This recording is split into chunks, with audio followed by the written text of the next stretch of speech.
I'm going to digitize an acoustic guitar profile.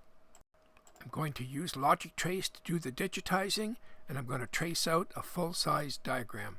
First thing I'll do here is select the 4 points to define the perimeter of my diagram. It's just a matter of touching the 4 corners of the full-size diagram. The first selection I'm going to make is I'm going to select Arc. The Arc command is very quick because you're only touching 3 points.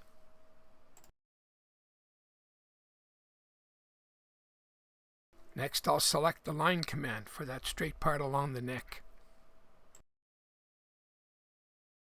Because the tuners are so small, I'm just going to select Trace. I'll keep on the same trace command and trace around the top part of the neck there. I'll be using the Arc command again, and also I save my work frequently.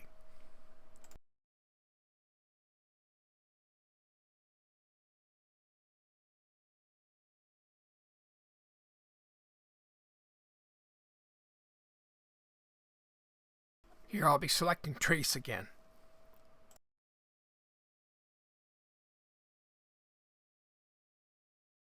And again, I'll be saving my work.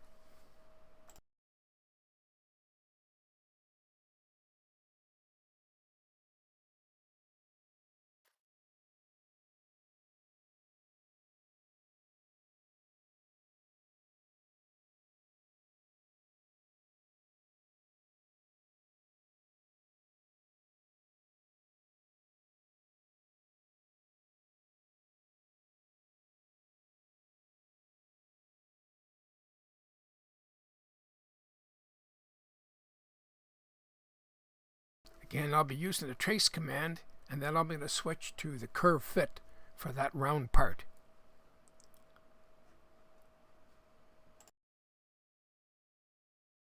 And save my work again.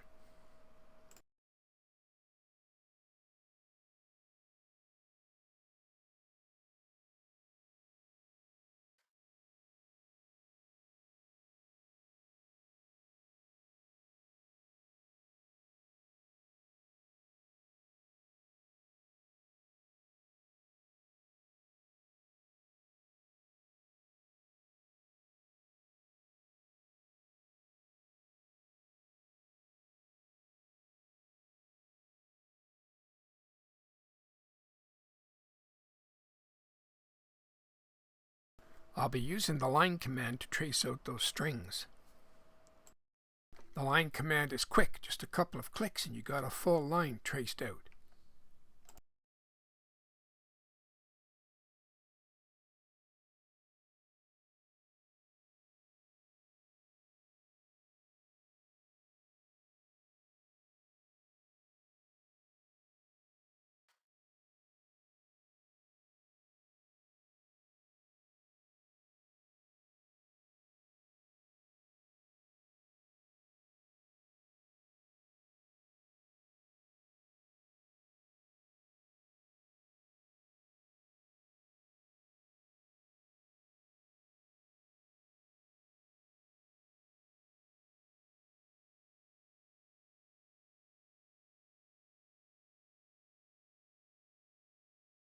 This time I'm going to select Curve Fit for the tuners there on the top part.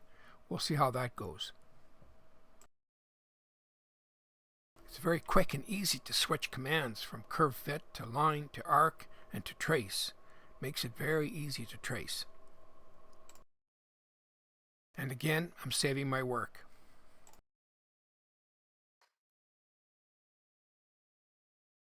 Getting close now to finishing up all the tracing, so what I'll do next is save that final DXF file, and I'm going to load that into Vectric Aspire. Here I'll create the toolpath for the CNC machining.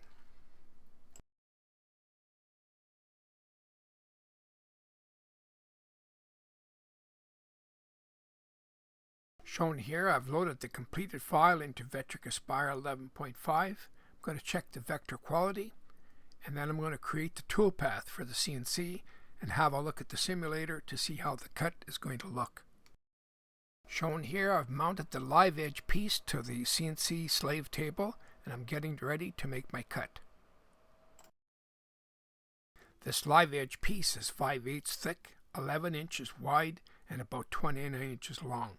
Perfect for the guitar.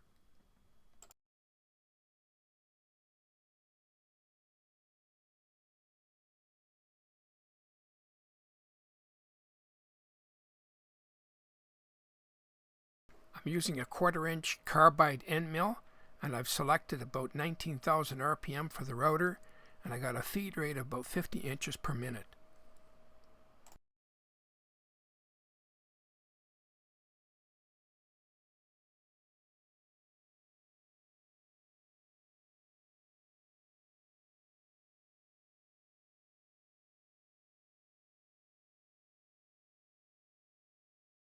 What I want to accomplish here is I want to run that 1/4 inch end mill down about a 1/4 inch deep. And then when I'm finished with that end mill, then I'll use a V-bit to chamfer off the edges. By doing this technique, it'll give me a spot to apply some black paint to make that machined out area really stand out. You can see here that I've switched out the 1/4 inch end mill for the V-bit, the 1/2 inch V-bit. I've programmed the whole cut to be done again, but this time using the 1/2 inch V-bit.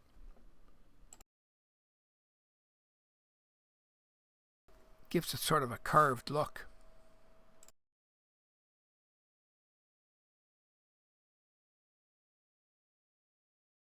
Once I'm finished the CNC machining, I'll remove that live edge piece from the CNC slave table, give it a quick inspection and maybe a bit of sanding, and then I'm going to seal it. Here I'll be getting ready to apply the black paint to the machined areas. Here the live edge is removed and I'm going to give it a couple of coats of clear lacquer for a seal. Shown here, I've applied the black paint and I'm ready now to sand that off after it dries. Then I give it a final sanding, removing that black paint, and then a final coat of lacquer, maybe 2 coats, and this is how the guitar looks.